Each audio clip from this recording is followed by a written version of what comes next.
I'll wait until I give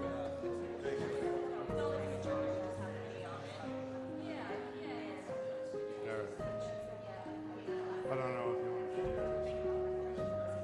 I don't share it online.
Meeting called to order, please.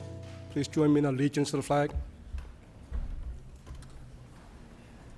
I pledge allegiance to the flag of the United States of America and to the republic for which it stands, one nation, under God, indivisible, with liberty and justice for all.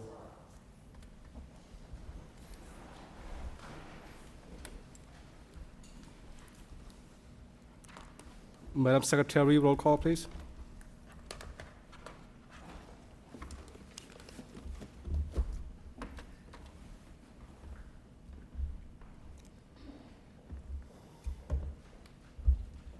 Mayor Chow, Here. Ms. Chun, Ms. Del Rossi, Here. Ms. Doherty, Here. Mr. Lay, Ms. Martin, Here. Ms. Thompson. Here. 6 present, 1 absent. Good evening, everyone. Welcome to the chamber and join us on tonight's meeting. It's always a pleasure to see members from STEM Academy in the chamber, and also want to welcome everyone at home who are watching us tonight. To start the meeting, we'll start with the minutes. Need a motion to approve the regularly scheduled meeting minutes of the Law School Committee of September 6, 2023, and to place them on file by Ms. Doherty, second by Mr. Rossi. All in favor, say aye. Opposed, say no. The ayes have it. Motion is carried. The next line item is the permission to enter. Any comments or questions by any of the members on the permission to enter? This is the ratification of collective bargaining agreement with SEIU. Anything? Ms. Doherty? Just a motion to approve the ratification by Ms. Doherty, second by Mr. Lay. Madam Secretary, roll call, please. Mia Chow, Yes. Ms. Chun, Mr. Rossi, Yes. Ms. Doherty, Yes. Ms. Delay, Yes. Ms. Martin, Yes. Ms. Thompson. Yes. 6 yeas, 1 absent. Also need a motion to approve the permission to enter of the September 2023 as well. Any comments or questions? Motion by Ms. Thompson, second by Mr. Lay. Madam Secretary, roll call, please. Mia Chow, Yes. Ms. Chun, Ms. Del Rossi, Yes. Ms. Doherty, Yes. Ms. Delay, Yes. Ms. Martin,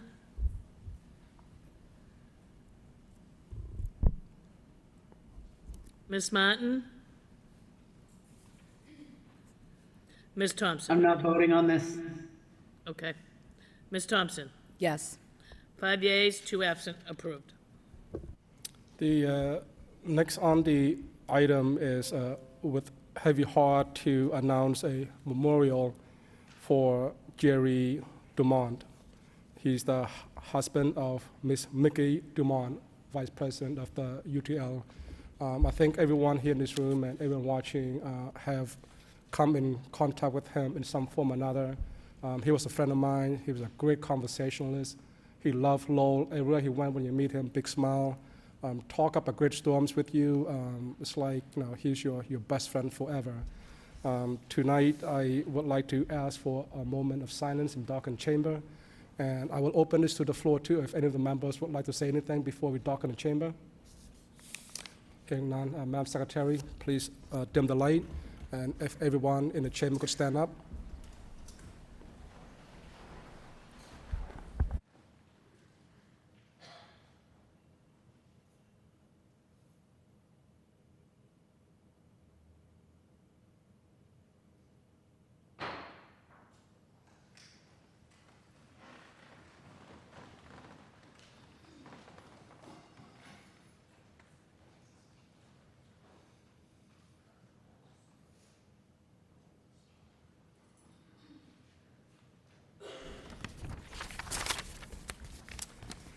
Before we proceed to the motions and other reports might take some time, we do have a few people here in the chamber here to speak on some items.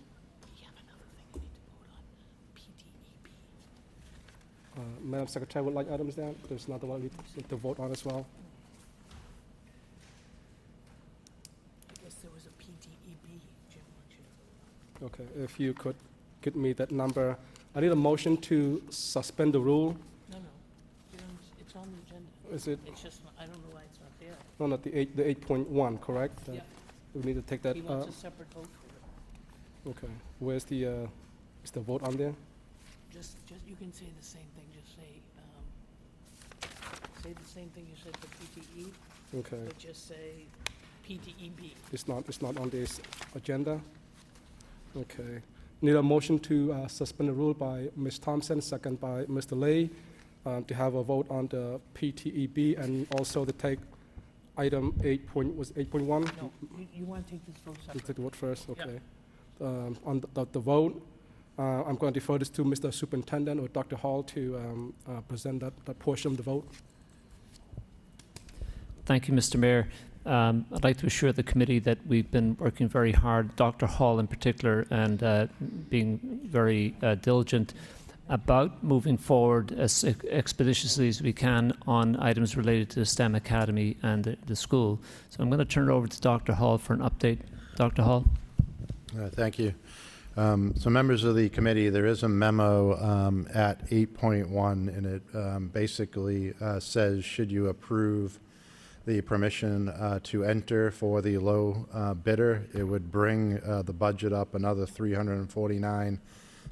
However, they would be able to produce a 8 classroom modular structure with a boys' bathroom and a girls' bathroom, and it would be connected to the school, and this would all be delivered by June 24th, should the city be able to execute all the documents with the low bidder by June 29th. So that's why this was brought to you in an expedited fashion. We would have liked to delayed it potentially till next week. But if we had done that, that would push the timetable back. So the goal is to get this done by the end of this coming June, which will give all summer to outfit the classrooms and make them as great as they could be for the STEM Academy. As you can see from my memo, this really just includes the building, the walls, and paint. You'd have to outfit it with chairs and whiteboards and desks and anything else that would go in a classroom. So while this all, the memo says you need another $349,000 over the existing budget to bring it up to 6.520 million, you still need monies that you'd normally expend for a classroom anyway. So, and additionally, I would like to thank all the input that the STEM personnel and employees have provided, and especially Dr. Passari for his leadership in assisting in our negotiations and work with the city to deliver this to the school committee for a vote. Thank you, Dr. Hall. Any comments or questions by any of the members? Ms. Doherty? Thank you, and I just would like to say I'm fully in support of doing this project and getting it done as soon as possible. I think that it's been a long wait for the community at the STEM. I just have a couple of clarifying questions. When you say 2 toilet systems, does that mean 2 boys' rooms and 2 girls' rooms, or 1 each? They call them gang systems, Ms. Doherty. I didn't want to use that bid term, but they call them like toilet complexes, 1 for boys, 1 for girls. So it's more than 2? It's like 4 toilets for Yes. boys and 4 toilets for girls? Yes. Is it 4? What's I don't the- know the exact. You don't know the number, okay. Because I know that the whole toilet system has been a huge challenge for the STEM. My other question has to do with the second to last paragraph.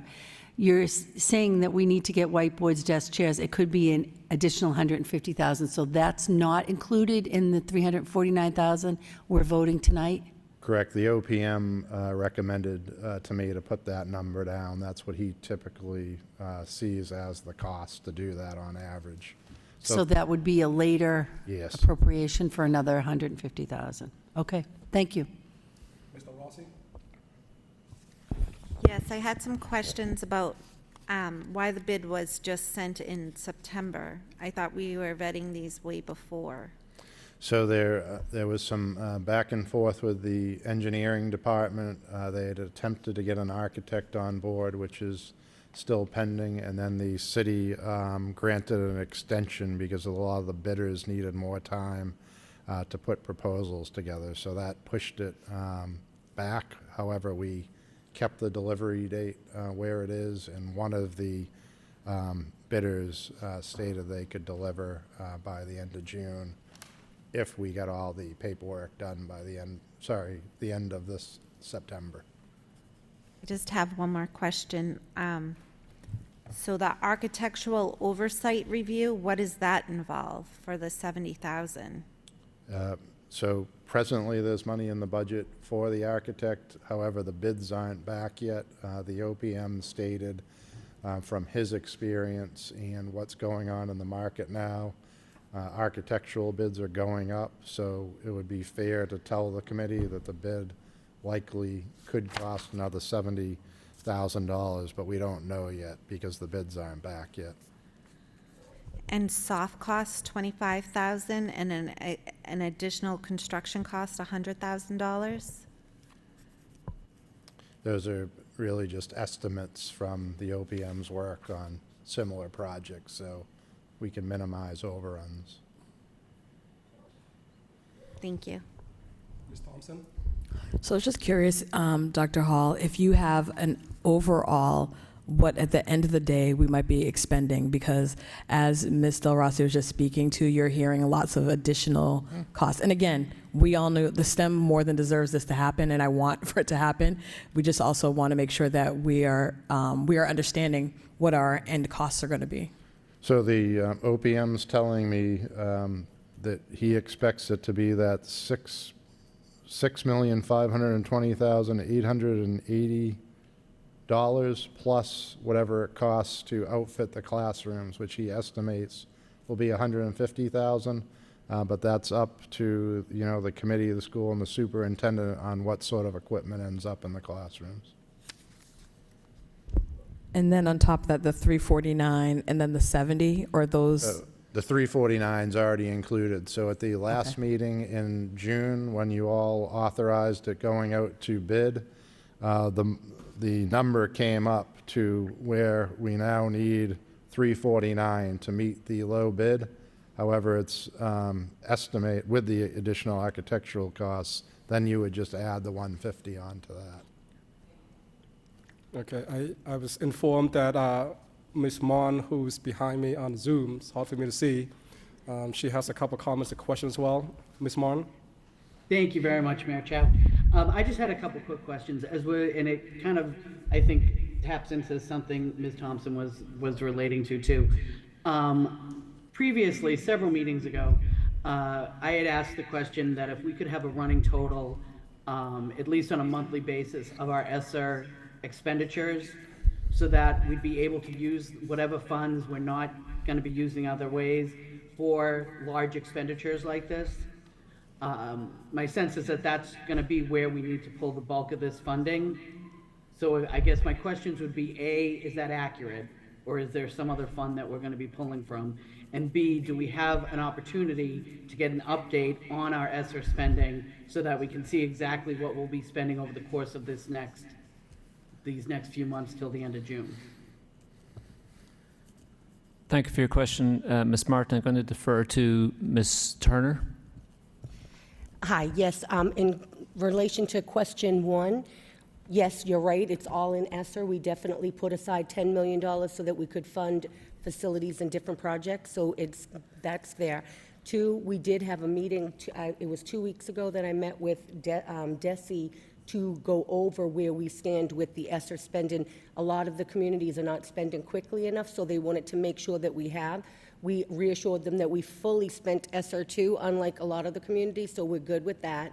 And we got an update on where we stand. We haven't spent any of this money yet. So let's say when we have $10 million sitting there, even though we know it's earmarked for it, we haven't spent any. It's not flowing out yet. That's why we haven't done a report, but I plan on doing one for the next school committee meeting because it will bring us up to the quarter. I don't know where I'm supposed to look when, so. Yeah, sorry. So, yes, so that, like I said, we will definitely have our first update for ESSER, and it will go monthly as requested because we'll start to see the money flowing quickly, being that we're running out of time. But up until now, we haven't, a lot of the endeavors did not happen. But to clarify what I'm saying is, yes, you'll get those monthly reports, and they will begin at the next meeting so that you see where we stand. So as we look at the way this is going to get billed out, can we anticipate how they're going to be, how that's going to happen over time? I mean, if we're looking at delivery as of June 24, would we have to have I would assume we'd have all the bills in hand before that. Actually, I believe they do with a project this big, something called a percentage of completion and bill us as they go. But they also need money, sometimes they need money up front in order to be able to buy whatever supplies that they need in order to start the project. We have, there is an extension with DESE. As long as things are encumbered by June, we get until September to spend it. So, and someone told me it was actually December, but so I'm not sure if the person gave me the wrong information. I can clarify that, but it definitely just has to be encumbered by June. Okay, that's great. I just didn't want us like at the last minute trying to push through $10 million worth of expenses. Thank you very much. Those are my questions, Mayor Chow. Mr. Lay? Thank you, Mr. Mayor. I'm just looking at the number. I'm just could not follow. We got 5,684,000, and then we have $65,000 on top of that.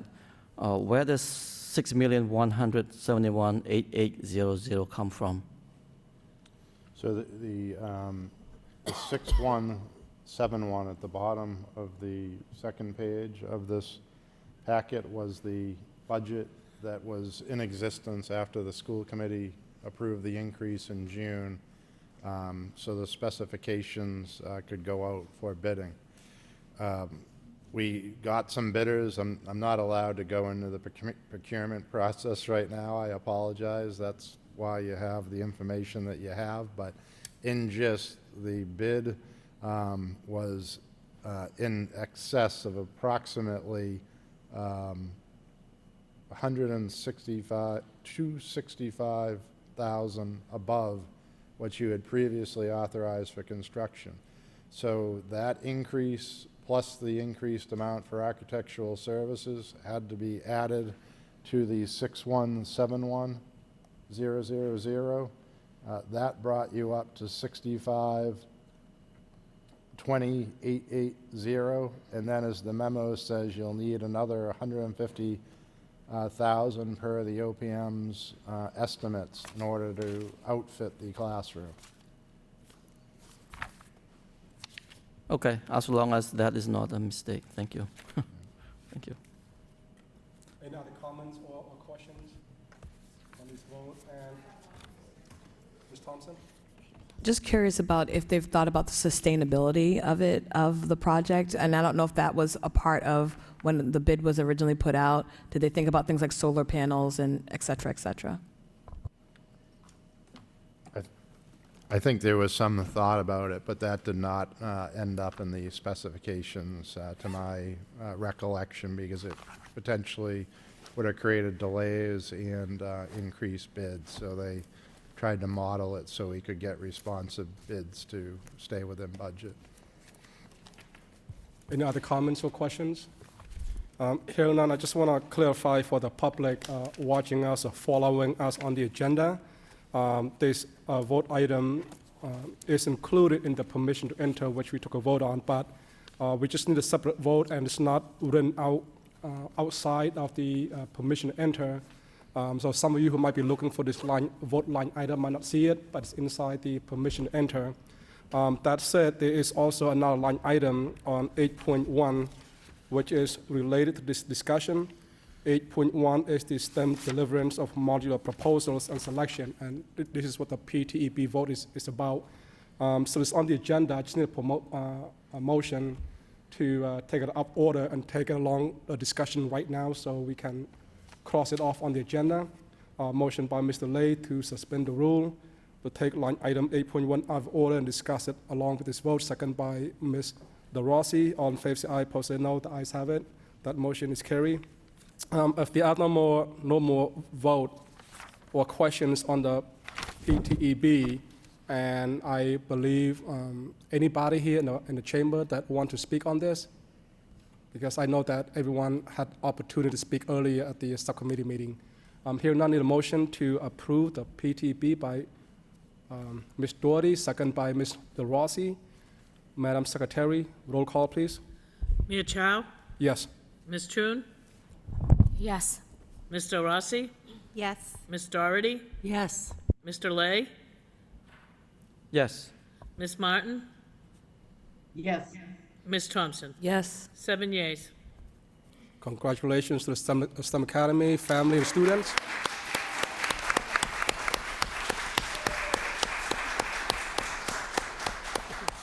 It's a long-awaited results for the teachers and students there. Thank you all. We now will go to the next line item on the agenda. These are the motions. We'll start with motion 6.1.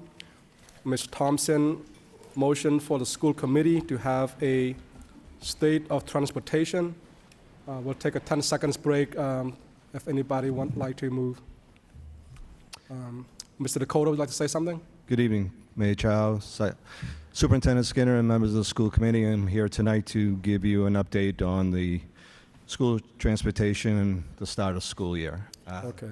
Mr. Dakota, if you could ask for your patience and give me 1 minute to introduce the rest of the motion first. Oh, sure. Okay. I'm sorry.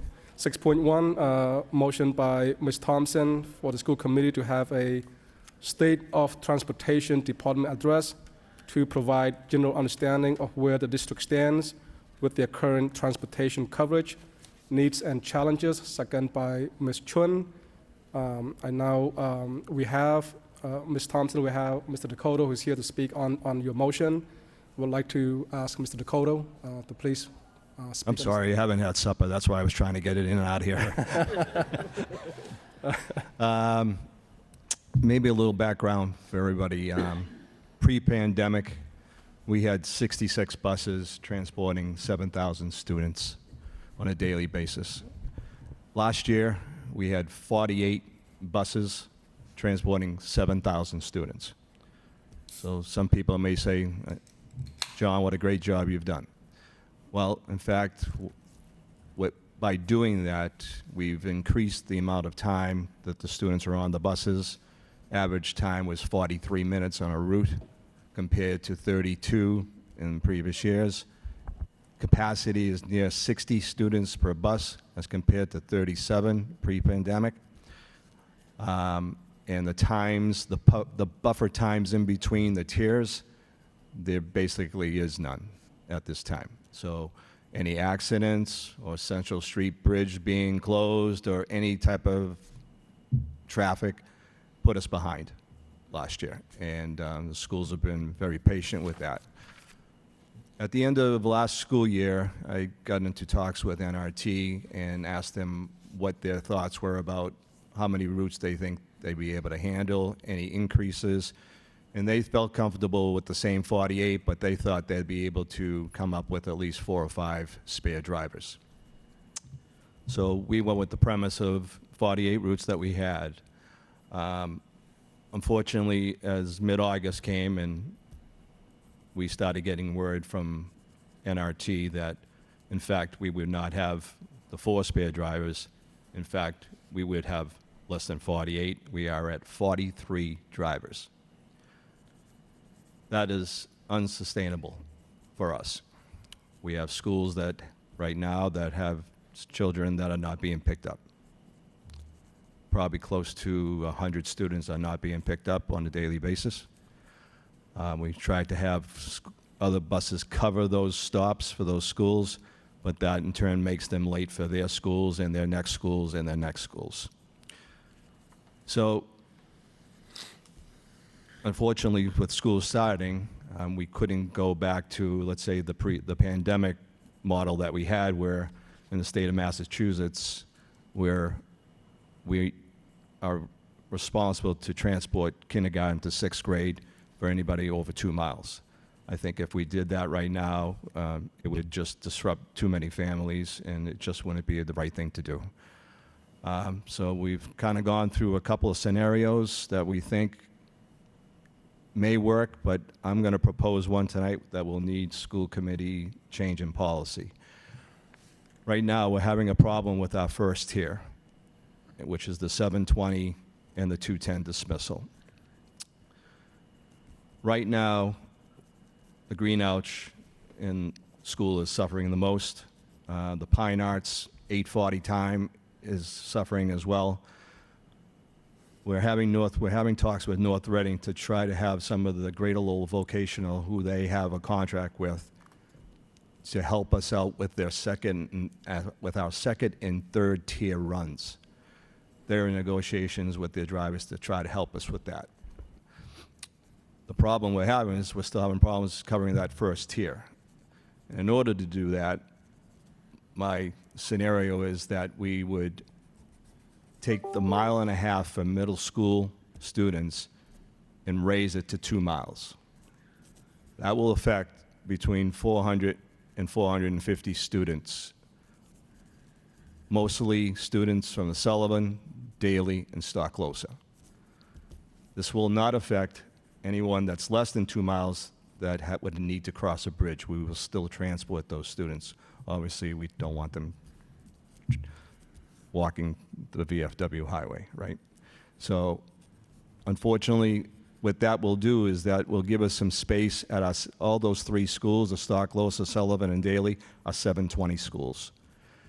That frees up about 5 routes for us, which will give us some buffer zone. What we'll do is we'll add 2 routes to the Green Ouch, and another couple of routes to a couple of other elementaries that are running kind of late, but they are getting to school. Unfortunately, if any driver calls in sick, those routes will not get done. We are at that point. So today, flu season basically started for NRT because we had 2 drivers who have the flu that called in. All we had to do at that point was call out the stops, and any driver from any school that was doing that time frame, if you saw them on the streets, pick them up and try to get them to school. We're at that point. This is probably the worst I've ever seen transportation. So that is my suggestion to the committee. This would need a policy change from you. In order for us to do that, we would obviously give parents, I would think, at least a week notice to make other arrangements for their children. This will also necessitate another crossing guard that I would like to have at Nesmith at Andover, because we're talking about all those Sullivan students that live off the High Street corridor that will need to cross Nesmith Street at 7 o'clock in the morning. And we all know how Nesmith Street is at 7 o'clock in the morning. So I'll talk with the Lowell Police Department about either getting another crossing guard or moving one that we already have in place, but that would be something that would need to be in place. But I think the week notice to give parents, they're going to have to change. Some of them have alternate addresses, babysitters for some of their kids, but I'm being as transparent as I possibly can here. This is pretty bad. I'm open to any questions, suggestions, opinions from the school committee. Okay, we'll start with the maker of the motion, Ms. Thompson. First of all, I want to thank Mr. Dakota for coming. You didn't have to, and it means a lot that you are being transparent about what's happening. He and I have been chatting a lot recently about what's been happening, and I do appreciate you coming in and your thoughtfulness with this. The reason why I actually created this motion was because I was getting a lot of phone calls about transportation situations and issues, and then when I spoke to Mr. Dakota, I recognized the severity of what is happening. And quite frankly, I have mixed thoughts, and my reasoning being that it is challenging. I'm considering how much this would change a morning routine for a family. Getting your child to now walk when they did not have to walk, or walk a further distance, mean getting up earlier, feeding earlier, potentially staying a little bit later or leaving a little bit earlier. So there's a lot of things that go into this, but I know that we're in a detrimental space, and I would love to hear what my colleagues have thought of. I've been thinking about solutions, to Mr. Dakota's point, for as long as I've known that it's kind of at this max level, and I quite haven't come up with anything. I was thinking at first, potentially, maybe we could use, walking buddies, but the high school kids are already in school, and then there's the liability of having older students and all of that. So I appreciate the transparency. I want everybody in the district to know that we're being very thoughtful. This is not like something that we're just jumping into. It's something that we're recognizing as an issue. I thank you for reaching out to North Reading. I thank you for reaching out to the police department to try to figure out some measure of a way to navigate through this situation. But this is going to definitely take some measure of change for us to move forward. Thank you. Any other comments or questions? Mr. Rossi? I guess mine is just a point of clarification. Thank you for your transparency. It's so sad to even hear that this is happening in the district. So this would mean that any student that now currently is on a bus at 1.5 to 1.99 miles would no longer qualify, or 1.0 to 1.99. So all of those students would no longer qualify for a bus, and then their parents would have to think of new transportation. Is that correct, Mr. Dakota? So at this point, from your home or alternate address to your school must be if it is more than 1.5 miles, you would be eligible for a bus. Now it would be 2 miles instead of the 1.50. This is just middle school. Yes, thank you, Ms. Doherty.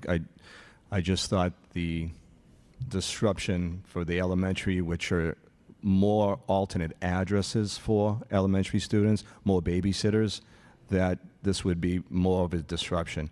I will say, too, that this was concerning the Sullivan students in the High Street corridor.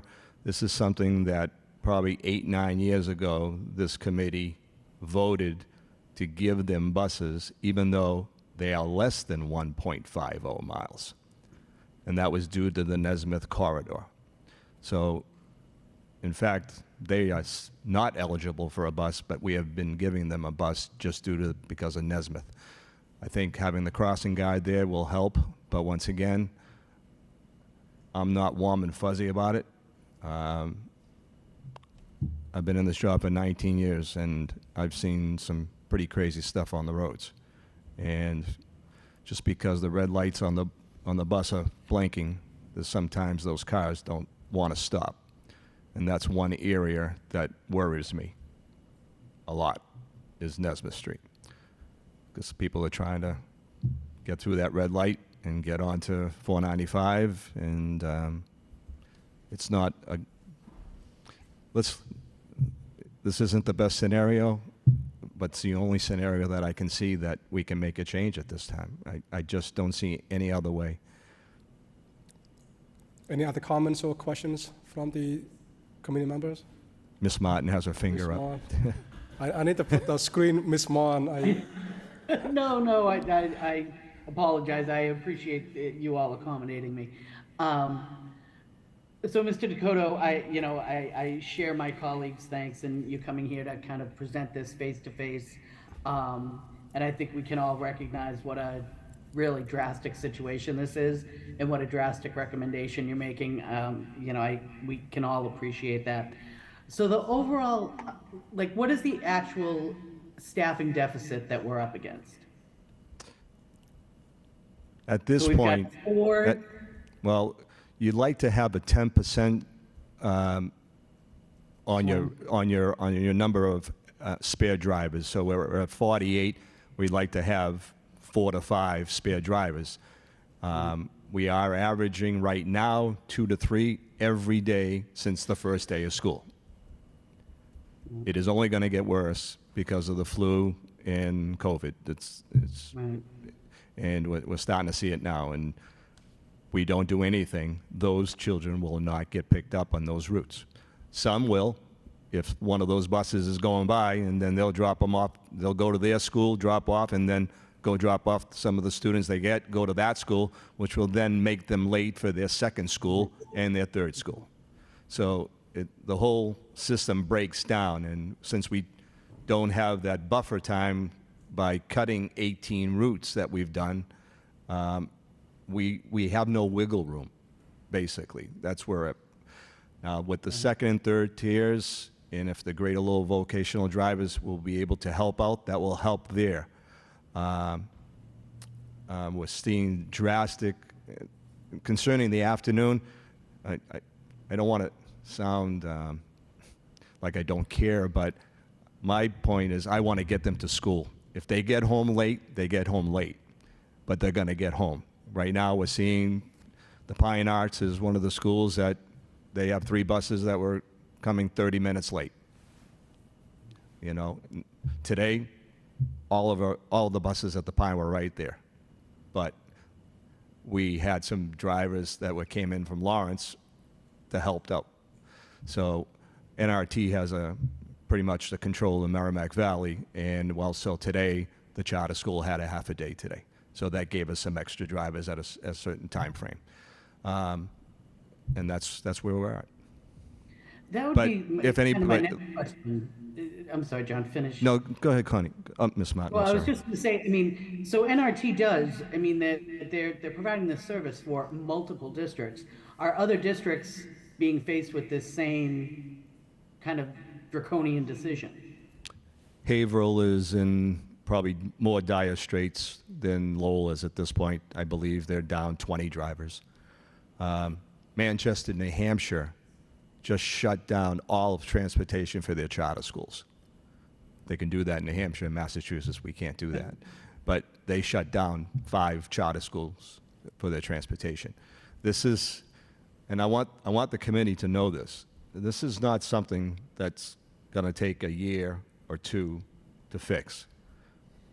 This is multiple years in order for us, for school bus drivers to come back to even close to what we're talking about. And I'm not going to belabor the point, and many of you know me that I've been proponent of neighborhood schools / we'll call them districts, since the city council and the school committee are now districts. We'll call them district zones. But this committee may want to start thinking very hard about neighborhood schools and the implications that it will have. I don't see the school bus industry coming back for 3 to 4 years. I think we're going to be looking at the same problem for the next few years. Option, maybe you bring it in-house. We're at a point where we're in the 3rd year of our contract. We have 2 option years, one at $400 a bus starting next year and $405 the following year. Prices of buses per day going out right now are at $575 a day. And that's what we'll be looking at. You brought it in-house. You might want to find a retired transportation director that might be able to handle this for you and bring it in-house. And you do it with electric buses. And you get some subsidies from the federal government. And we'll steal some modulars from the Rogers and set up shop. Not trying to make light of things, but those are some considerations that this committee needs to think about. I really do. I don't see a light at the end of the tunnel with school bus drivers for the next few years. Ms. Thank Mon, you are very you much. all set? I am, thank you. Okay. Sounds like, Mr. Cota, you proposing the future of the school system here. Thank you. Ms. Chun? Thank you, Mr. Mayor, and thank you, Mr. Dakota, for speaking up about this. My question is why the decrease of bus drivers? And that's one. And two, I remember we mentioned something about hiring custodian staff who would like to do this as to receive a stipend. I remember that. How are we in terms of that? Thank you. The problem we're having right now is that we don't have a trainer. NRT is down to 1 trainer for their Lowell, and they're training 2 people right now.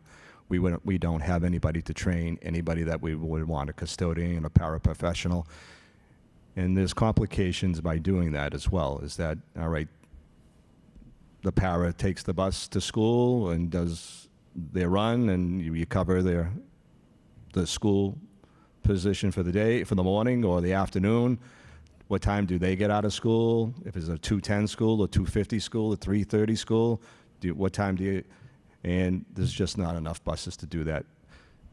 To get a CDL license right now is taking 6 to 8 weeks.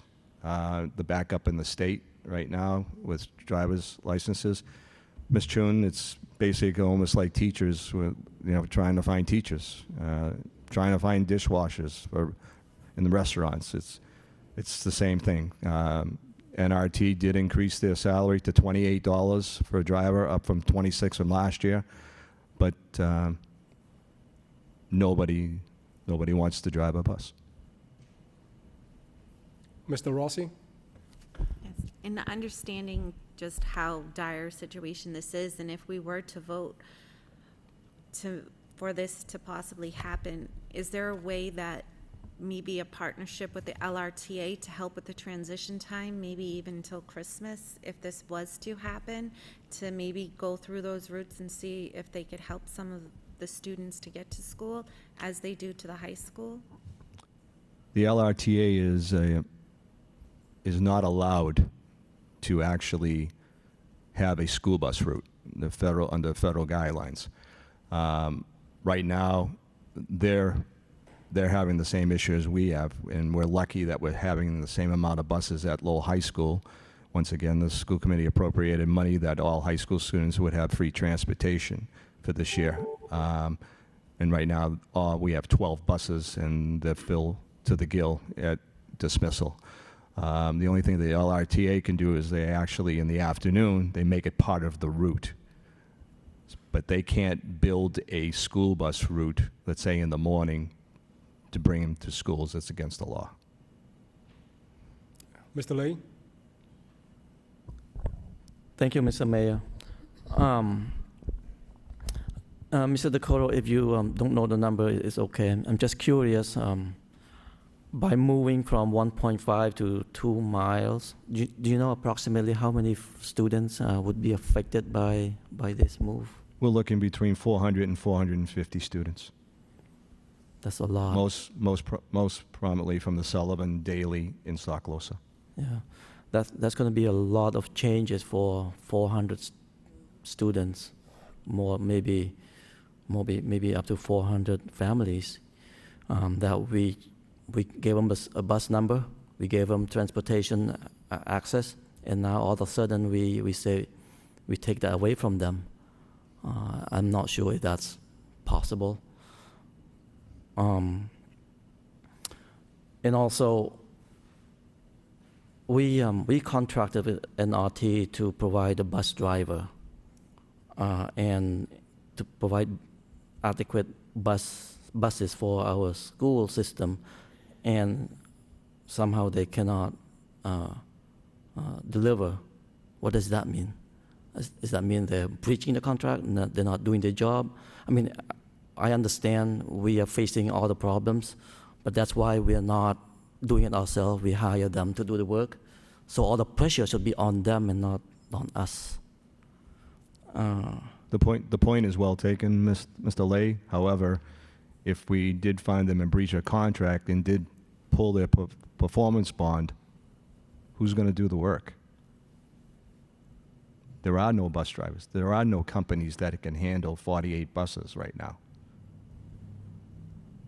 So does that mean, are we supposed to pay them full price? We are not. And- In fact, we are hitting them with liquidated damages on a daily basis. And also, I am curious that when you mentioned that we have to pull the buses from the Greater Low Tech, that means Greater Low Tech is able to give adequate transportation to their kids. Why they could do it, and why NRT could not do it for Lowell? There's a lot. The same thing with charter schools. We also provide buses to charter schools. Are they also having problems? Is the problems only happening in Lowell public schools? Well, the charter schools pertaining to Mass And General private law, school, too. And- charter schools, the two charter schools that we have under Mass General laws, we have to provide citywide transportation. And right now, they basically are 20% of our transportation. If I were to say, if we need to pull anything right now, and if we need, I'm not sure if we are breaking the law or something by all of a sudden we take the bus access away from those 400 students. If I were to do that, I would rather pull the transportation from other schools before I do that from Lowell public schools. Once again, due to the consent decree that you have in place, you have citywide schools. You cannot, if you provide, I understand you try to steer toward. well, if you let me finish here. And I understand it's not the most efficient way. In fact, we have a bus that transports 6 Catholic students to one section of the city. 6. We are under the mandate, under the consent decree. If you have one citywide school, you have to provide citywide privileges to all Catholic and charter schools. And that's what we're doing. You can't just pull those buses. So I'm trying to go to a path of least disruption, and that is with the middle school in those times. We're trying to, this is basically a Band-Aid at this point. Could we go more drastic? Sure we could. We could go K to 6 and transport 2,000 students rather than 7,000. We could go K to 8 and do 2 miles and transport 4,500 students. My scenario was 400 sounds a lot better than 4,000. Are you all set, Mr. Lee?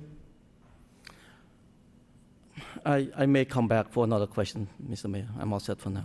don't Yeah, know I what- mean, this is a motion that's going to get more response and more discussion later on. So we don't have to solve the issues tonight. I know this is a very concerning issues, and I thank Mr. Dakota for coming tonight, respond to this motion immediately. Basically, you could have waited until they come back and a written report to come, but you saw the concern of a member of the school committee, and you come to speak on it, making sure that we're all aware, you're being very transparent.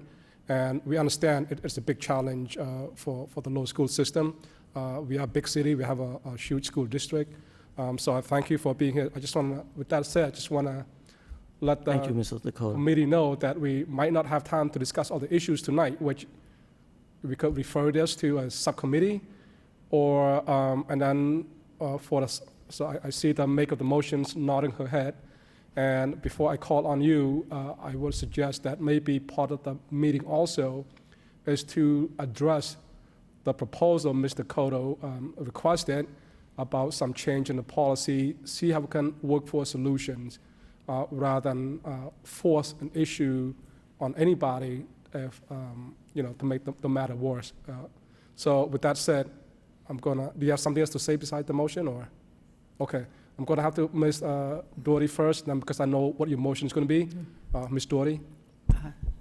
Thank you. I just wanted to point out that I had a motion, I think it was over a year ago, to start looking at the whole zoning issue, because I think we've known for a while, I mean, we could go back 10 or 15 years, that we don't have an efficient zoning system. And we talk about neighborhood schools or district schools. We know there's got to be a balance in that, in terms of equity and what makes sense for our families and our neighborhoods. But, so it's a complicated issue, but we need to really start addressing that again. The immediate concern, and I think I share Mr. Dakota's concern as well as my colleagues, that to give parents a week notice and say 450 students no longer get the bus the second week of school is a very, I'll use the word draconian move, and we take it with great, I would think, some hesitation and looking at, have we really explored all options? Have we looked at trying to explore carpooling for those families at the building level? And I would just ask that we do schedule a subcommittee meeting as soon as possible to kind of give us some time to think about it, because this is the first time I'm understanding just how dire the situation is, and perhaps give Mr. Dakota and our building leaders an opportunity to look, especially the schools that will be hardest hit, rather than making a vote tonight that's going to impact. The word is out. We are in a dire situation with our transportation. We have a shortage of bus drivers. We're looking at some solutions that are going to make sense and be fair to the community. But I don't feel comfortable to make that move tonight, but I think that we need to make it soon. So I would request that we schedule and we poll and schedule that subcommittee meeting as soon as possible. I think, do we still have a transportation subcommittee? I think that we do. I think it fell under facilities. It was a transportation So facilities. it's me. Okay. Okay, so I'm the chair. I'm gonna- Let's schedule it like I'm right going to make of the motion, Ms. Thompson, to go ahead. So, yes, I think that is really important to schedule a subcommittee meeting as soon as possible. But in addition, as we're scheduling that, if we can get information about the cost of getting North Reading to do their transportation with and for us, I'm just curious what that absorbed additional cost would be. And then potentially thinking, should we invite our colleagues on the city side, because we're going to have to be thinking about issues that have always been true for now, people that would be potentially walking sidewalks, snow removal, things of that nature, because that's always been a concern about people walking further distances. But I do suggest this go to the subcommittee, be polled as soon as possible. Motion by Ms. Thompson to refer this discussion to appropriate subcommittee and to invite colleagues on the city council side to join, as well as stakeholders and neighborhood that are affected by this to come to the subcommittee meeting by Ms. Thompson, second by Ms. Doherty. All in favor say aye, opposed say no. The ayes have it. Motion is carried. And in the meantime, I would encourage the superintendent and Mr. Dakota to have a conversation and also have planned for the subcommittee meetings to have as much information as possible. Again, thank you for being here tonight. Thank you, Major. You brought a lot of information to us for all of us to digest and for the members of the community to think about. So the subcommittee meeting will be very, very important. And I think the conversation with you and the superintendent will be helpful for the subcommittee meeting. I appreciate your time.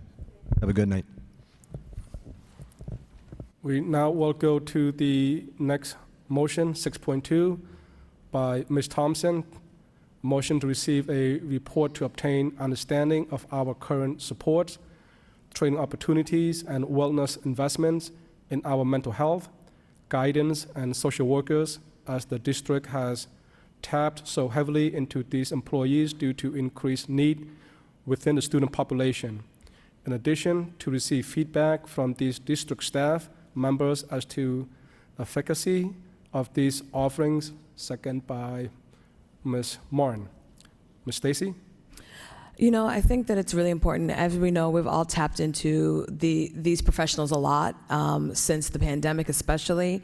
The numbers have gone up, and I think it's important for us to really potentially look at how we are supporting and in the ways that we're really understanding what their needs are, and are we meeting their needs to make sure that they're not getting burnt out. It's a really mentally, emotionally draining ask that we have of these professionals, and so it's important for us as a district to make sure that we're doing all that we can to invest in and support them.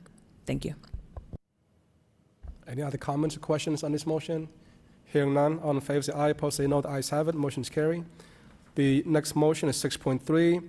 Ms. Chun requests the superintendent to work with Lowell City Manager and city councilors about traffic flow and speeding on Andover Street and Roger Street coming from Riley Elementary School and Sullivan Middle School. Second by Ms. Doherty. Ms. Chun? Thank you, Mr. Mayor, and thank you to Mr. Dakota, who brought up a very valid point about Nesmith Street corridor. For as long as I can remember, Andover Street has been a very dangerous road. A lot of times people, especially during the morning rush hour where people are going to and from 495, and for me it's very concerning because now that the fact that we just brought up the Sullivan Middle School be affected by this shortage of bus drivers. So I'm concerned about the traffic flow and the speed that people are driving. So we need to some way, somehow work with our city manager and our city councilors to maybe use some kind of speeding signage or something to really let people know that there's a school in the neighborhood and we need to really slow that down. And Roger Street is not as much a concern, but still is a main street. Because the fact that from Douglas, there is the traffic light. I don't know if you guys are familiar with Kilkenny and the bank around that area. So it's not as bad because there is a traffic light. But going to the end of where Andover Street is, that's where I remember when my two children were attending the Riley and Sullivan, there was a traffic guard there, but I don't know about recently. So that's the thing I want to emphasize on is some kind of signage about speed limits, and also maybe something that tells our people that are going to and from Andover Street that there is a school in the neighborhood where they should be very mindful of their speed limit. Thank you. Any discussions or questions on this motion? Hearing none, all in favor say aye, opposed say no. The ayes have it. Motion is carried. The next motion is 6.4. Mr. Rossi requests the superintendent to look into the feasibility of creating permanent PBIS positions instead of just having PBIS teacher positions funded by ESSER. Second by Ms. Thompson. Mr. Rossi? Thank you. The PBIS positions were something created for behavioral supports in the classroom, and it's come to a point where these behavioral support positions have had a creative way that they've been able to be utilized in the different schools in different ways. And I've definitely had people reach out to me and say, can we keep these positions? And can we be creative with these positions? And I just think it's an extra support in the daily hecticness that a teacher may be undergoing, and being able to teach to the class who's not maybe behaviorally upset, when somebody else can come in and to help them and to be creative in a way.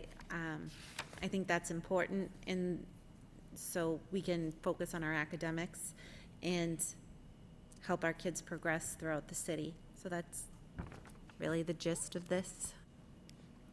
Thank you, Mr. Rossi. Any other comments or questions on this? Hearing none, all in favor say aye, opposed say no. The ayes have it, motion's carried. The next motion is 6.5, a motion by Mr. Rossi. Request the superintendent to report on the status of positions funded by grants throughout the district, second by Ms. Doherty. Mr. Rossi? Yes, I do want to amend this one because I did find all the grant positions throughout the 23-24 budget, but I wanted to just maybe ask, have there been any additional grant-funded positions from what was already posted in the 23-24 budget? So if we could just do that, I would greatly appreciate it. Amendment of the motion accepted by Ms. Doherty, who seconded. No other comments or questions. All in favor say aye, opposed say no. The ayes have it, motion's carried. 6.6, Mr. Rossi requests the superintendent to report on the current environmental status of the 1922 building, specifically in regards to the basement, second by Ms. Thompson. Mr. Rossi? So this is most specifically, the environmental status request is in regards to, on the canal side of the building, the first door coming into the 1922 building. If you go down those stairs, there is an intense smell of molds that is being reported, and I just wanted to make sure that that could be checked out due to just all students, you know, there's a kitchen also on that floor that students are cooking in and washing, learning how to wash clothes in for life skills. So I think it's really important to look into that area. In addition, there is also mice that are still in the building, leaving mice feces throughout the building that are sometimes picked up by our students who have severe disabilities who may not realize what it is. That continues to be a rampant issue throughout the building. And also just for our medically fragile kids, just making sure that they're taken care of and having cool temperatures, who have seizures and who have allergies or any issues like that. I'm hearing that the rooms are really hot. People are asking for air conditionings. They're being told that they can't because the budget was frozen or whatever. So I just want to make sure that the City of Lowell students whose parents pay the taxes in the city for their students to go to our schools, that their students are taken care of appropriately in these buildings that need to be contained. And I know it's not just the school department. I know the city side has a piece to this. So if we could just work together to make sure that people are comfortable, people are in healthy learning environments, that kids are safe, that mice aren't running around, and there's no mold. Thank you. Any other comments or questions on these motions? Hearing none, all in favor say aye, opposed say no. The ayes have it, motion's carried. And the next and last motion is 6.7, a motion by Mr. Lay, a request superintendent to give us update on HR investigation, including what stage the investigation is on currently, how much it costs thus far, and how much more are we anticipating. If we need an HR subcommittee, then I would like to request to have an HR subcommittee meeting to update us on this investigation. So for clarity, Mr. Lay, is this motion just referred to the HR subcommittee discussion? Thank you, Mr. Mayor. And second First of all, this motion seconded by Ms. Doherty. Mr. Lay? thank you. Yes, if we need to do that, I like to make that motion. However, the reason I put this motion in just because since last school year, we school committee entered the contract to hire this a law firm to investigate on HR, and since then we have not received any information, and we don't know how much it cost us so far to this point, and also we don't know how further the investigation is going to take, and how much more are we going to that we need to anticipate. Therefore, if a superintendent or could give us any information on that, that would be helpful. Thank you. At this point, Mr. Lay, Ms. Mon. Ms. Mon? I don't mean to interrupt if you were going to say something, Mr. Mayor. I'm sorry, I did not hear what you said. I was just going to say, to Mr. Lay's motion, I certainly support the motion and we'll be voting for it. What I would say is that the superintendent isn't the contact for BHPK. So what I would, with the support of this committee, if we could take a vote, I can reach out and ask the attorneys at BHPK to give us an update on all the items that Mr. Lay wants. My hope would be that we'd be getting the full report in October, but I can verify that and then be able to report back to both the subcommittee as well as the full committee with a full update from the attorneys. Mr. Lay? Thank you, Mr. Mayor. So I agree, Ms. Martin, but also I also want to hear from Superintendent. Would you like to have any input on this matter, Mr. Superintendent? Mr. Superintendent? We know, Mr. Lay, we don't have a deadline for the report, but we do anticipate a report soon, similar to the suggestion that Ms. Martin made at the end of this month or early next month. We anticipate a report. The billing to date, I can tell you, has through July, the billing has been $75,000. And we understand that most of the interviewing took place after that time. So we anticipate billing for August and September to be significant amount more. Okay. Do we have a copy of the contract that we signed? Mr. Superintendent? I don't know, Dr. Hall. There is an open purchase order type of arrangement or retainer agreement. But the contract that we signed had an amount, correct? I don't believe it did.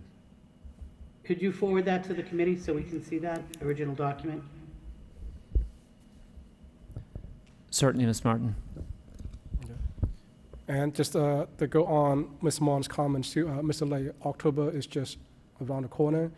And if the report, if the committee is expecting the report from the BHPK, and Ms. Mon could reach out to the council there to participate in a meeting, whether in the regular meeting or in a subcommittee meeting. So would you, as part of your motion, would you allow Ms. Martin to reach out to BHPK to invite the council to be part of the meeting or subcommittee meeting? You know, I do not have an issue with that. But if that is not violating anything, if that's okay, if that's legal, then I would support it. So thank you, Mr. Superintendent, for the information.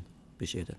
Okay, and that's acceptable by Ms. Doherty, who seconded it. Just looking at, do you want to just go straight to the subcommittee, or do you want it to be part of the regular meeting? Because in your motion, you stated either have it at the regular meeting or in the subcommittee meeting, so just... Yeah, I wasn't sure when I made this motion whether it is more appropriate to go to subcommittee, but either way, I think even even if we form a subcommittee, I would like to invite the whole body to attend anyway. So yes, I'm okay with the subcommittee. Yeah, I believe Ms. Martin is the chairwoman of this That's subcommittee. correct. Ms. Martin? Yes. That's correct. So what Okay, so- in my conversation with BHPK, I'll ask that exact question, Mr. Lay, of what would be the most, depending on timing, perhaps presenting to the full committee would make the most sense, or if we need a subcommittee, we can do it that way. But I'll have that conversation with them. Okay, so we have not established, so as it is, so we're expecting the report to come to the regular meeting or the subcommittee meeting? How are we gonna, instead of having that council come to twice, they're gonna come to the subcommittee meeting, have to come there, you know, so we don't need. I mean, my preference would be for him to come to the full committee. First of all, I'm sorry, Ms. Mann, are you done? Yeah, Okay, sure. thank you. Apologize. First of all, I feel that inviting the attorney to drive all the way here, and we pay them for the time that they drive here and the time that they drive back, I feel like it's a waste of money. Do we feel to if we need to invite them? Yeah, but for me, I don't think that. I want update, but I don't want really to have them being here. Could they just send us information? You know, that's what. Could I, you know, this is a report, we probably would have comments and questions that we need to ask. So would it be possible to have them join us by Zoom? They've offered that in the past. Okay. All right, so would this be something, again, I'm trying to save a step here instead of having a meeting and have a subcommittee meeting. We could also have a special meeting just on this item only also, and we could invite the council to join us by Zoom. Would that make sense, Ms. Mon, or would you just go straight to I subcommittee think meeting? it could. If I could, I'd rather have the conversation with them to see exactly where they are in the process, so we have the actual date. And that, I think, would help us kind of make that decision. So if I could get that report, I'd submit it in writing through the superintendent's office, so the full committee would receive that information. Okay, so the motion here then, Mr. Lay, is to get the report from BHPK. Once we get that, and then we can request to go to subcommittee meeting?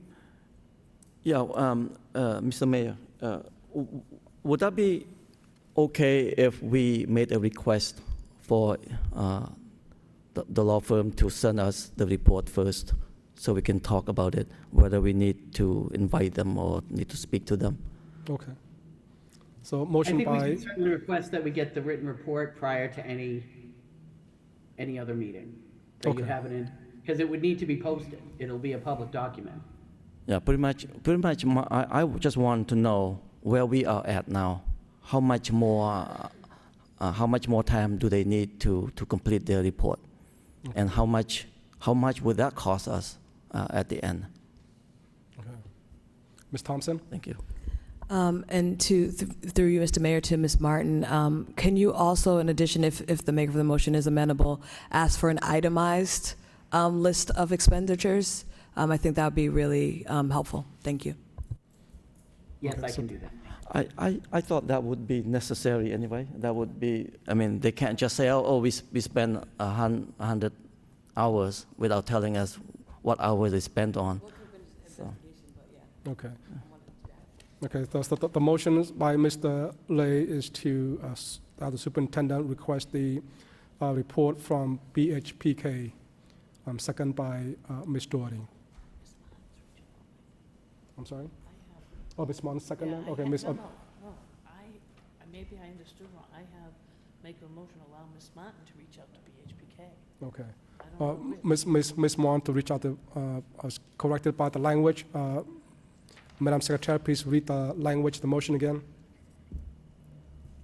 I have that the maker of the, and please correct me if I'm wrong, but I have that the maker of the motion allows Ms. Martin to reach out to BHPK to receive a written report before inviting the attorneys to come to either a subcommittee meeting or a special meeting. Is that?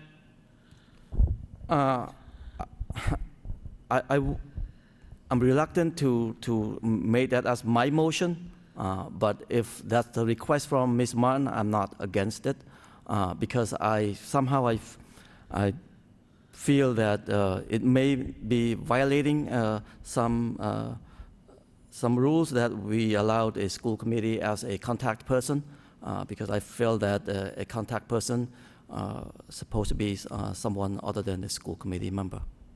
But if I'm not against it, if that's Ms. Martin wants to do, just because I'm not an attorney. Yeah, we should just have that, but could I have Dr. Hall clarification on the, Mr. Mayor, I'm sorry to interrupt, but we voted Ms. Martin to be the person a long time ago at this point. So if we're trying to switch that, that's fine. But we all voted as a body for her to be the contact person. Thank you. okay, that's done. You settled that, Mr. Lay? Yes, I did not vote to support it, but sure, Okay. it was passed because without And my that- my vote. At that we took the vote on that, correct, after this long discussion? No, there was, and you may want someone to present it as a motion now, because it was presented to me that the maker of the motion had no objection. So if the maker of the motion is telling me he does not want it, then someone would need to make that a motion. Am I correct, Dominic, in saying you're not agreeable to that as the maker of the motion? My motion is written, as written, and if you want to make a separate motion to appoint Ms. Martin as a point of contact, that would be a separate motion. Okay. Just So for then would we have to vote against Mr. Lay's motion? No, not really. No, you don't, No, I don't think you have to vote against Dominic's. This is just going to be a separate motion. I didn't, They're just two because, competing things. no, Ms. Martin, my motion is only to request for information.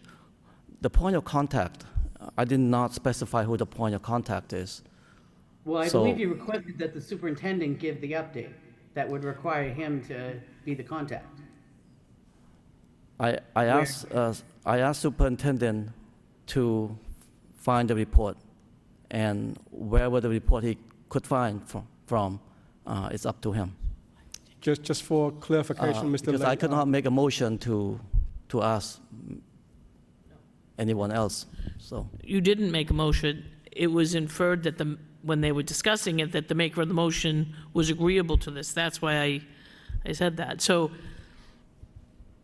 you were right. You did not ask for that motion. It was suggested that the maker of the motion was agreeable to that. And you're saying you're not, and that's why I'm bringing it for clarification. Yeah, so Mr. Lay, you did agree to the amended to have Ms. Mon be the contact person. No, Mr. Mayor, let's make it as a separate motion, if you could. Okay, okay, Ms. Mon, before we do a vote, So my motion is to ask for this information. understood. And if that's passed, you want to make Ms. Martin as a point of Would it be a contact. that would second be a on the floor separate motion? motion. Ms. Doherty? Could I just interject one thing? Sure. If the maker of the motion deletes the words, request the superintendent give us, and just requests an update on the BHPK investigation with all the other aspects that we asked about, the costs, the timeline, and, the status, we already, as a committee, the majority voted to make Ms. Martin the point of contact. It doesn't need to be another motion. I think he wants the information. Just requesting an update on the investigation would solve the whole thing. It's not you saying you want Ms. Martin to do it, you want an update. And the update will be based on the prior vote that Ms. Martin is our contact. That would be up to Mr. Lay to I- accept the I am amendment. comfortable because superintendent already gave me a significant amount of information, so I'm okay with that, too. So we would just be, the friendly amendment would be to delete the words, Superintendent. the superintendent provide, and just say request an update. And then Ms. Martin, as our designated point of contact, will get the information from the attorneys to us. Okay, so Mr. Lay, you are accepting the amendment to delete superintendent from your motion? Just to Yes, request that would be fine, yes. Okay, and then that motion was seconded by Ms. Doherty. No other discussion. All in favor, say aye. Opposed, say no. Aye. The ayes have it. Motion is carried. Any other discussion on this? Hearing none, that completes the motion for this evening. We now will continue with the reports of the superintendent. We'll start with 7.1. This is on the school assignment update, and we all have packages on this.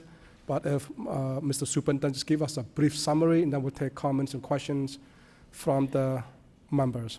Mr. Superintendent? Thank you, Mr. Mayor. The 7.1 is an update on FRC. I'm not sure that it was called for, but Ms. Phillips chose to provide you with an update given that it's of interest at this time of the year. It could be considered a progress update.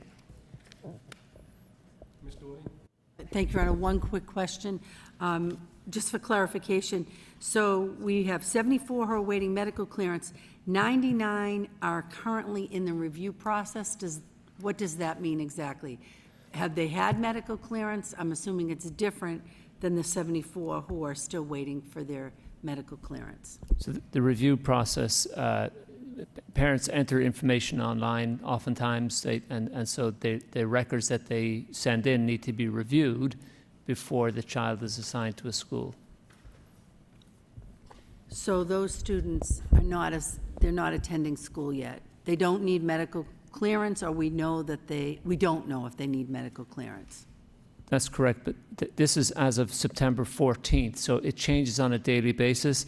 Since September 14th, the 6 days have passed. Many of the 99 applicants have been reviewed and may be assigned to a school. We're just giving you an update in time.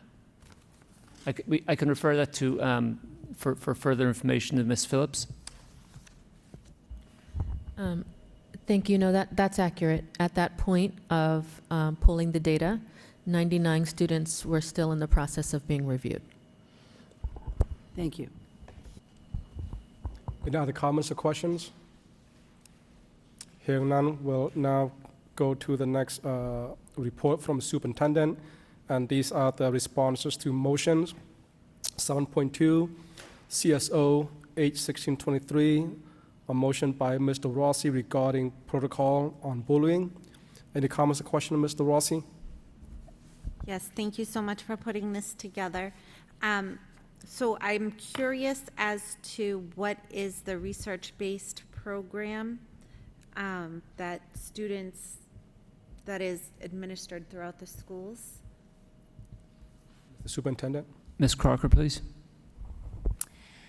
Yes, thank you. Mr. Rossi, there are actually, every school is allowed to choose their research-based curriculum, so we have a series throughout the district. One of the most popular is Second Step. Other schools are piloting, and we have a new pilot with some schools on Wayfinder, because next year it's my understanding that the district will be looking to do a more unified purchase. So we are running some pilots this year to try out some things that are more updated curricula than what we've used in the past. Thank you. And just one more question, and maybe I should have been more specific. I guess I'm looking for also how many investigations were there that involved maybe special ed, ELL students on the bus, in an after-school program, or in different scenarios? I don't know if that would be possible. Thank you. Yes, I wasn't in the role in the past for the data that you'd be looking for, but I'd be happy to do some research and get those numbers to you. Thank you. I appreciate that. Ms. Thompson? So thank you for this report. I have two points that I would like to raise. The first one is it mentions that I think it's in the second paragraph where it says additional reporting information. So I have a serious issue with it saying that reported bullying does not need to be entered via the reporting tool. The whole reason why the reporting tool was designed was to have a transparent record of all of these type of situations: bullying, discrimination, racism, so on and so forth. So, and I do get that, yes, some people are reaching out directly to a principal, but the whole point of having an accurate number is for whomever at that level makes the determination, whether it's a parent coming to a principal, that number is to be recorded in that, because we need to really understand what's happening and what the data is. And without that being entered, it is skewed. And so I'm not sure what needs to be changed to make sure that that does get entered. And this was an ongoing issue. Ms. Del Rossi and I had this conversation about sometimes hearing that people were going around the process of not entering this information. And I get it. Nobody wants to have a ton of marks supposedly against their school, but it's not about the marks. It's about getting to the root cause of the bullying and potentially helping the situation. So that was the first thing. And the second thing is in the reporting or in the where these are placed on websites, what I have noticed is that it's almost impossible to find where the reporting tool is. So parents are like, where is it? And they're like, you said it's on the website, but I can't find it. So per school, if there can be some initiative taken to make sure that the access means they can actually find it. I know that it is on the site, and if they kind of dig around, they might kind of land on it. But even for myself, it took me a while to go to certain websites and try to find it. I had to really dig for it.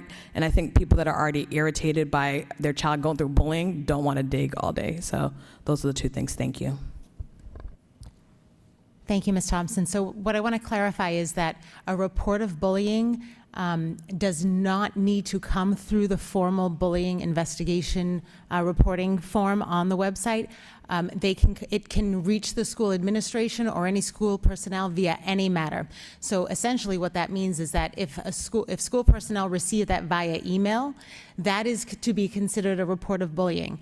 If you follow the protocol, the incident report, so the school must use that tool within 72 hours of receiving that email or that verbal complaint or that phone call or whatever, that class dojo message, and they have to work through the system.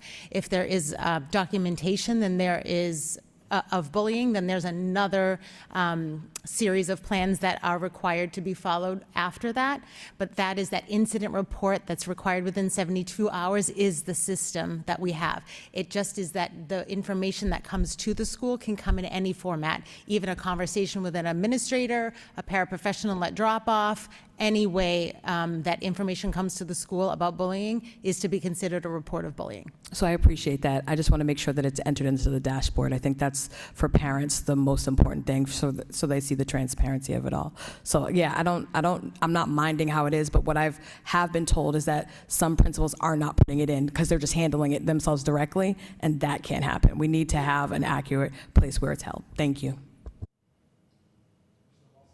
I just wanted to add, is there a way you could do it per school too and then break it out?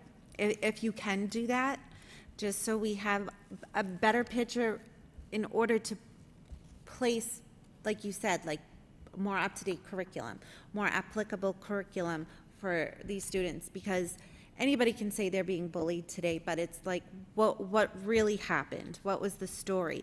And that investigation could find that there wasn't a situation, but just in terms to have better information, what kids are saying, what they interpret as bullying, because maybe they don't understand it because it's the word, right?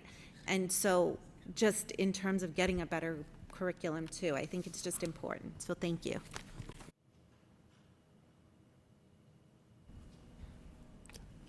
Any other comments or remarks to this? Hearing none, we now go to the next motion response, 7.3, CSO of 9/6/23 by Mr. Lay regarding elementary recreational equipment. Any comments or questions, Mr. Lay? Thank you, Mr. Mayor. So thank you, Ms. Crocker-Robert. The grandparents who contacted me about this, they're happy about that Riley schools now have the equipment for the grandchild, and the reason is explained in your report. So thank you. No other comments or questions on this. The next motion response is 24 COO 8/15/23 by Ms. Doherty regarding emergency licenses. Any comments or questions, Ms. Doherty? Just thank you for the update, and I look forward to getting that information at our next meeting. No other comments or questions. The next line item is 7.5. This is a response to motion 21 and 25, COO of 9623 by Ms. Thompson and Mr. Lee regarding Pawtucketville Memorial Elementary School. Who would like to make a comment first? Mr. Lee, you've been Ms. Thompson. volunteer. Lady first. Oh, thank you so much. And Ms. Thompson, you've been volunteer. Thank you, Mr. Lay, gentlemen. Thank you for the report. I mean, I think that it's really important to keep an eye on this, and as Ms. Del Rossi pointed out, an additional concern in the district. So for me, it's really about maintaining not just the feasibility of people being in there, but also the air being not just within the acceptable margins, but obviously being well taken care of. So I love that that DPW is really, kind of taking this on, in a real effort to kind of resolve these issues. But this is a big issue, and this is an ongoing issue. So I look forward to seeing further resolution. Thank you. Mr. Lee? Thank you. So thank you, Superintendent, for the report, and also on the day of the meeting, Mr. Underwood was here to explain about the issues, and an engineer firm also came and explained. So I'm pretty happy what has been happening so far. So we just want to continue to look out for any mold or anything like that in the future. So thank you. No other comments or questions? We now move to the next one, 7.6. This is a financial wellness curriculum update report from the superintendent's administration. And we received this package already, so I'm going to ask for a brief summary so the public can listen who didn't read the package, and we'll take comments and questions from the members. Mr. Superintendent? Thank you, Mr. Mayor. Ms. Desmond is here and can provide that summary. Ms. Desmond? Thank you, Mr. Skinner. This is an update on the progress that we are making around financial wellness.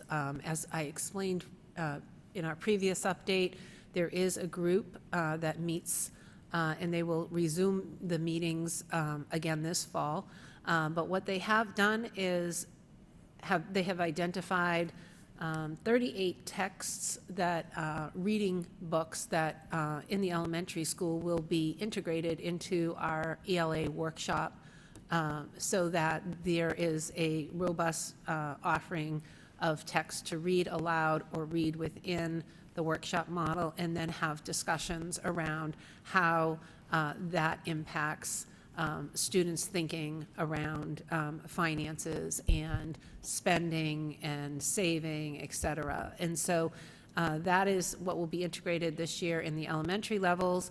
And then in our middle school, through our health program, we will be partnering with Gendoc Credit Union to come in and speak and cover the topics that are connected with our health program, which is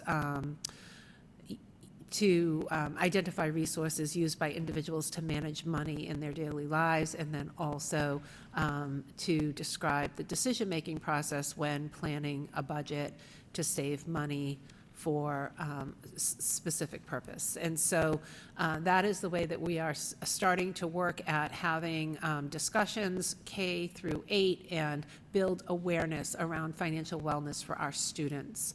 At the high school level, there are courses that are being offered currently, such as personal finance, financial algebra, and financial literacy skills are also going to be taught in the freshman seminar block to all 9th graders.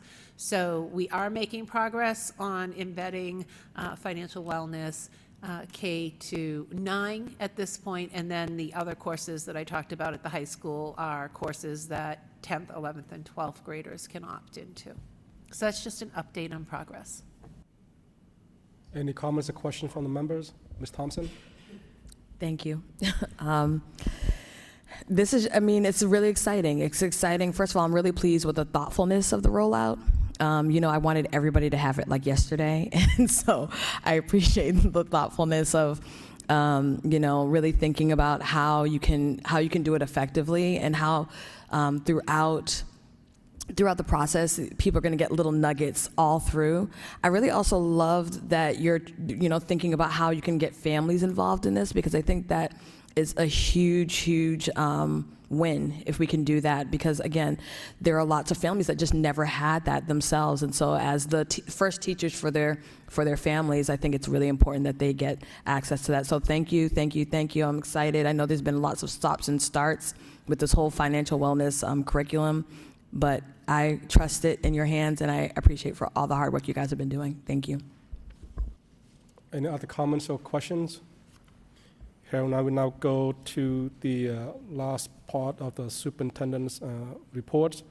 7.7 is report on motions. Mr. Superintendent. Thank you, Mr. Mayor. School committee members, you may recall back in August we asked you, given a new superintendent, and given that there were very old motions called for, including motions by members who are no longer on the school committee. So on that evening, the school committee agreed that we could clean up the report by taking out completed motions by members who are no longer on the committee, and that each of you could contribute if you felt there were certain motions you had made that could be removed.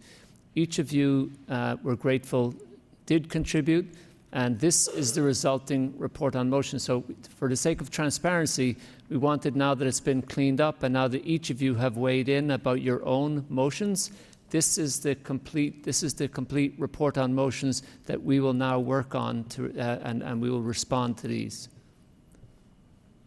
Ms. Doherty?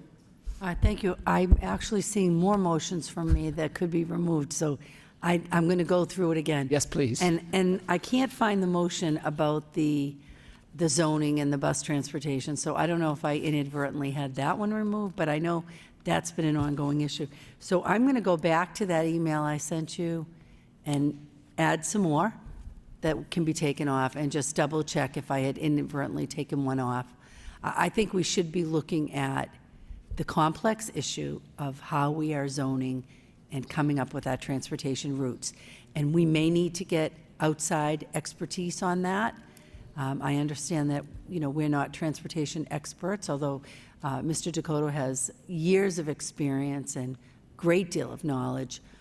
I think that we need to really take this on and come up with an efficient system that is going to, I think, help, especially with the shortage of bus drivers that we're facing. So I am committing to you, Mr. Skinner, I'm going to look at this again and remove some additional motions that are mine and double check that email I sent you.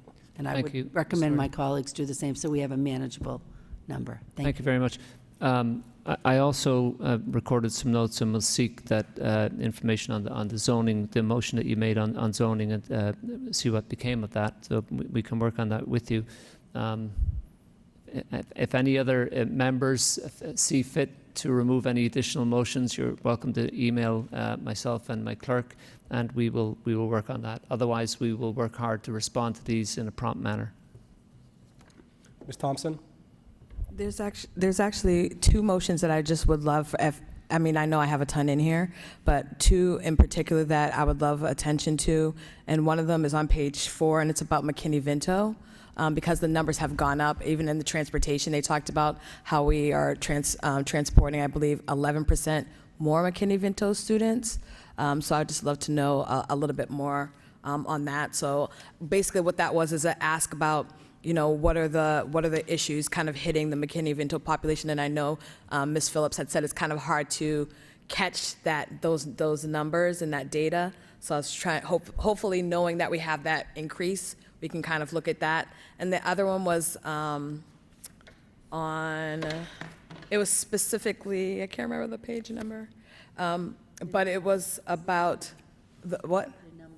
Oh, they are numbered, yeah, I know. That's what I'm trying to find it. I tagged it, but that one, the other one was about, it's on page 10, and it is about what has been communicated to students thus far. This one was about grant opportunities and scholarship opportunities, and I was asking for that to be kind of addressed in the fall and the spring. So as we're in the fall, I just didn't know what might have already been communicated to students as far as grant and scholarship opportunities for college or training. That's it. Thank you. Ms. Thompson, can I trouble you to point out, on page 4, I couldn't find the Page 4, it is the second one down, number 6. Well, the first one down, sorry, number 6. And that's about McKinney-Vento. Understood. Thank you. And, yeah, the housing impact. And then the one on page 10 is, I have that one, thank you. yep, also the top one. Thank you. Any other comments or questions? Hearing none, that completes the superintendent report. Need a motion to accept the reports 7.1 through 7.7 as report of progress by Mr. Rossi, second by Mr. Lay. All in favor say aye, opposed say no. The ayes have it, motion is carried. The next one is on home education. Any questions or comments on home education? Hearing none, need a motion to approve by Ms. Thompson, second by Mr. Rossi. Madam Secretary, roll call, please. Mia Chow, Yes. Ms. Trun, Mr. Rossi, Ms. Doherty, Yes. Mr. Lay, Yes. Ms. Martin, Yes. Ms. Thompson. Yes. 6 yeas, 1 absent. The next category is the new business, and we already have taken up 8.1. The next one is we need to approve the new job descriptions. Any comments or questions on the job descriptions? Hearing none, need a motion. I'm sorry, Mr. Mayor, just one quick question. Okay, Ms. Well, as we're looking at these, are we looking at them individually or are we looking at them as wholesale? Because typically we look at jobs a little bit. Right, may I offer, please, that if it suits the committee, we'd send it to Personnel Subcommittee? Just want to make a motion to refer to Personnel Subcommittee by Ms. Doherty, second by Ms. Thompson. On favor say aye, opposed say no. The ayes have it, motion is carried. You have a discussion, Ms. Doherty? I just would like to request some more information, specifically about the Assistant FRC Coordinator position. I think the FRC has grown substantially from, we used to have 4 clerks and 1 coordinator, and they were handling Family Resource Center and transportation. So I need more information about how many people are staffed there now, and why we're looking for another administrator level position. And I think Ms. Martin had her hand up, I'm not sure. I was just voting. Oh, okay. Fine. So when this goes to subcommittee, if we had more information, I think we could be more efficient about Understood. being able to make those decisions. Understood. My understanding, Ms. Doherty, is that the position was already approved in the budget. I also believe it was recommended by an audit previously in spring of 2022. And I think your request for additional information is a worthy one. We'll give you all the information we can. I did see that in the report, Mr. Skinner. I think that the audit said additional staffing. I don't know that it would, as an administrative level. Certainly. I think we've had a change in clerical support, and that might be a reason. And also, since we've been talking about McKinney-Vento, if we could have some history on, my understanding was the FRC coordinator was also our McKinney-Vento person in the past. How has that changed? I'm just trying to see, I think there's been an awful lot of moving parts and new people at the Family Resource Center, and I'd like information about the training that's been provided for those new people, because I think that might be part of the reason we keep adding people, is if we're bringing in new people and they're not getting properly trained on the process and the system, then we're not having efficiencies. The point's well taken, Ms. Doherty. I'd like to also add, for context, FRC has been problematic for years, long before any of us who are up here tonight were involved with the school committee. And so when you talk about adding positions and why those positions were not required in the past, FRC didn't run very efficiently in the past or wasn't adequately staffed in the past. And so we didn't make that decision at central office on our own. It was pointed out to us in an audit of the services that we provide and the staffing that exists, all of which we can give you more information of when we have that meeting. Yeah. Yes, Ms. Doherty? I just want to add one thing. I'm not saying it was perfect in the past, but I was around in the past, And I can tell you, I didn't see the numbers like of kids not attending school, or the numbers that didn't have their medical records verified, because we had registration so much earlier. I mean, there were things that, we always have been a gateway city for decades. So the translation piece, that has not changed. And I think COVID threw a wrench in things, definitely. Not that it was perfect in the past, I get that. But I just want to be moving forward in a way that's thoughtful and makes sense, Thank you. financially and for our parents. Thank you. Thank you. Any other comments or questions? I think we had a second on that one already. Madam Secretary, roll call, please. To go to the subcommittee? To subcommittee, sorry, I was a subcommittee. All in favor, say aye. Opposed, say no. The ayes have it. Motion is carried. The next one is on budget transfer. Any comments or questions? Hearing none, need a motion to approve the budget transfer of $414,998.52 by Ms. Chun, second by Mr. Rossi. Roll call, please. Mayor Chow, Yes. Ms. Chun, Yes. Mr. Rossi, Yes. Ms. Doherty, Yes. Mr. Lay, Yes. Ms. Martin, Yes. Ms. Thompson. 7 yeas. The next items is the convention and conference request. There are 3 of them, so just need a motion to bundle and approve these convention and conference by Ms. Doherty, second by Mr. Lay. Let me just read them briefly before we take a vote. Number 9.1 is overnight request, Lowell High School portrait of a graduate convening for students making change. 9.2, out-of-state travel request, Lowell High School portrait of graduate to travel to New Haven, Connecticut. 9.3, out-of-state and overnight travel request for Sarah Satonsky to travel to New York City, New York. Madam Secretary, roll call, please. Mayor Chow, Yes. Ms. Chun, Yes. Mr. Rossi, Yes. Ms. Doherty, Yes. Mr. Lay, Yes. Ms. Martin, Yes. Ms. Thompson. 7 yeas. Any announcement? Ms. Thompson? I would just like to say happy, and it used to be said Latinx, but it's Latine Heritage Month to all of our Hispanic and Latine colleagues and people in the community. Any other announcements? Hearing none, need a motion to adjourn by Mr. Lay, second by Ms. Doherty. On favor, say aye. Opposed, say no. The ayes have it. Motion is carried. Thank you, everyone, for watching tonight.